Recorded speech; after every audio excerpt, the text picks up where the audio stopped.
So, iihaw po tayo ng malaking pusit.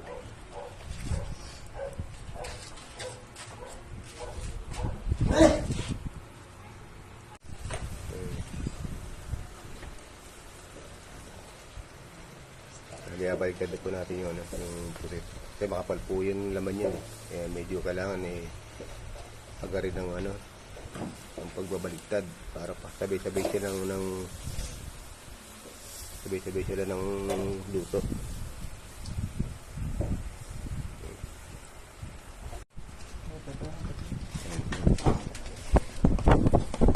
Wow, lapit na natin maluto ang ating pusit.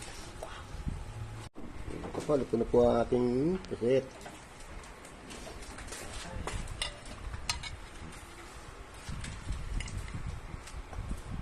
Ayan.